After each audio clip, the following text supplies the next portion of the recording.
Sur ce site de 218 000 hectares situé dans le district de Gomboma dans le département des Plateaux, la société ASC Impact ambitionne d'expérimenter son projet Aforest Congo visant à développer les activités industrielles et plantations agroforestières.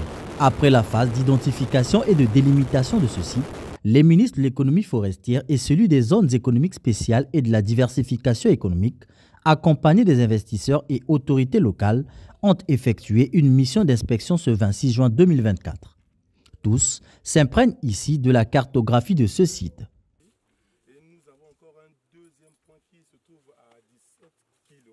Pour avoir fait ses œuvres en Europe et dans certains pays en Afrique, ASC Impact va participer à l'élargissement de la superficie forestière du Congo et aussi participer à la politique de diversification économique à travers une grande plantation à échelle industrielle. L'entreprise est intéressée, qui a été créée à Forest Congo ainsi que Transfor Congo, sont des entreprises impliquées et intéressées à la reforestation, donc accompagner le gouvernement dans son programme qui a été souligné par Madame la Ministre avec 1 million d'hectares. Donc en prenant 218 000 hectares, c'est un acte important que l'entreprise fait. Cette entreprise est impliquée au-delà de la partie afforestation, aussi dans la transformation du bois, donc avec différentes processing qui seront prévus à moyen long terme. L'investissement qui est prévu est calculé en fonction de la surface qui est affectée. Donc c'est des process qui sont complètement maîtrisés. Il est prévu la somme de 100 millions d'euros en fait pour la partie afforestation et ensuite plusieurs centaines aussi de millions d'euros sur la partie industrialisation. Nous avons entrepris un programme national d'afforestation et de reboisement avec une ambition de valoriser 1 million d'hectares pour les plantations forestières et agroforestières dans les zones de savane pour booster une économie verte dans notre pays. Un énième projet certes, mais nous ne sommes pas au bout de notre ambition, 1 million d'hectares sur tout le territoire national. Et donc, c'est avec joie que nous accueillons nos partenaires à Forest qui viennent à l'orée d'ailleurs de la conférence internationale sur la forestation et le reboisement que la semaine prochaine nous allons animer pour voir effectivement tous les enjeux économiques, environnementaux. Après l'analyse de ce projet et du plan de faisabilité, le gouvernement pourrait donc concéder ce site choisi. Une concession qui sera actée par la signature d'un bail emphytéotique entre les ministères concernés et cette société pour une durée de 25 années renouvelable. Pour commencer, nous entreprenons une enquête, nous lançons une enquête socio-économique pour voir déjà la nature des sols, la nature de la végétation que nous avons, les cours d'eau qui traversent le site et aussi quelles sont les populations qui vivent et de quoi vivent ces populations. Et ensuite, nous allons continuer avec l'identification des communautés qui ont les droits sur ces terres. Des droits traditionnels. On parle là des droits traditionnels. Parce que tant qu'une terre n'est pas immatriculée, je crois que le ministre d'État Mabiala n'est pas avec nous, mais nous l'avons déjà appris. Tant qu'une terre n'est pas immatriculée, les terres appartiennent à l'État. Et donc, mais nous, dans notre loi, nous reconnaissons les droits coutumiers sur ces terres-là. C'est pourquoi nous devons identifier quelles sont les familles qui ont des droits coutumiers sur ces terres. Et ensuite, nous allons passer au paiement du franc symbolique pour reconnaître ce droit et permettre donc à nos partenaires de commencer réellement le travail sur le terrain. Après cette étape, nous aurons donc la signature d'un bail emphytéotique entre le gouvernement et les partenaires. Donc, c'est le ministre d'État Mabiala qui conduit cette activité.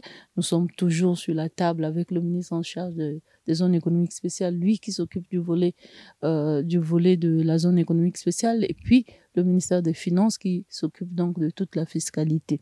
Quand nous avons fini de signer le bail emphytéotique, nous laissons le temps au partenaire d'aller écrire tout son projet. Dès qu'il a fini de nous indiquer comment il va mener le projet en termes de chronogramme, en ce moment-là, si nous sommes d'accord avec ce chronogramme-là, nous signons avec le partenaire la convention de partenariat pour qu'il commence réellement son travail sur le terrain. Le projet Aforest Congo intègre l'emprise B de l'extension de la zone économique spéciale Oyo-Olombo.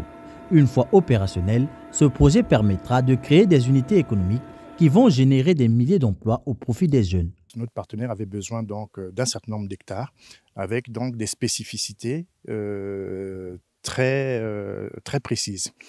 Et la zone Oyo-Olombo ne permettait pas d'avoir l'ensemble donc de ces spécifications. Ici, nous allons donc par la loi, ouvrir donc une emprise B de façon à ce que l'investisseur puisse bénéficier du cadre spécial, attractif, économique, et garantir donc la pérennité donc de ces investissements.